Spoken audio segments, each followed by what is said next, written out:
Ano ang latest ninyo? Meron ba kayong update doon sa measurement ng magnitude at intensity, please? Opo, nag-release po tayo ng earthquake information number 2.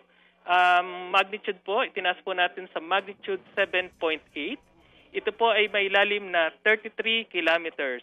Ang pinakamalakas po na intensity so far po na na-report po sa atin ay intensity 7 po sa city po ng General Santos at intensity 6 po sa Palimbang and Senator Ninoy Aquino, Sultan Kudarat. Ito po yung mga lugar na po natin, expect po natin na may mga damages po. Alright, so nangangahulugan na mas malakas yung magnitude sa intensity. Opo. Okay. Yan so far ang inyong pinakabagong report. Diyan sa report ninyo na yan, meron ba kayong impormasyon doon sa pagbabago nga ng lalim nito? Kasi nung una 10 kilometers na sinasabi. Ngayon Opo. ilang kilometro na?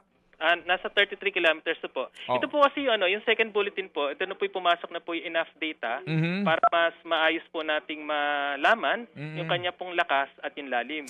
Nung una po kasi, nung magnitude 7.0, yan po yung ating automatic solution. So hindi pa po nakakapasok lahat yung enough data para nga po magkaroon ng accurate location. And then nakita po namin sa ating mga intensity meters na record na may mga intensity 7 na po tsaka intensity 8. Ano po to intensity meter? Ito po yung base dun sa record ng mga instrumento po natin. Kaya at ang location nga po ay nandun po sa Sarangani Bay. Kaya po pinarioritize kagad natin ang pag-release po tayo ng tsunami warning. Identify na ba anong trench ito? Cotabato Trench po. Alright. Pagdalaw po ng Cotabato Trench.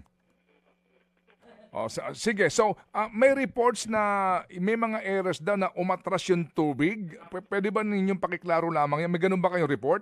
Opo. Meron po tayo actually mga sea level monitoring stations po doon po sa coastal area sa malapit po sa epicentro po ng Lindol.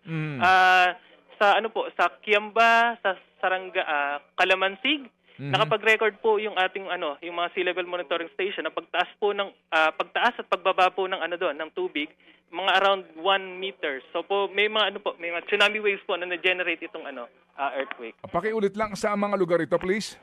Sa stasyon po namin sa Kiamba, Calamansig, sa Sultan Kudarat. Meron din po tayong na-record sa Mati. Doon po sa sea level monitoring station po natin na nasa Mati. So nagkaroon din po ng ng tsunami waves. And then po sa Zamboanga City. Mga kapatid, patuloy po kayong tumutok sa 105.9 True FM para sa totoong balita, impormasyon, music and entertainment. Mag-subscribe sa aming YouTube channel at podcast at sundan nyo kami sa Facebook, Instagram, X at TikTok sa True Network PH. Bisitahin din po ang aming official website, truefm.ph.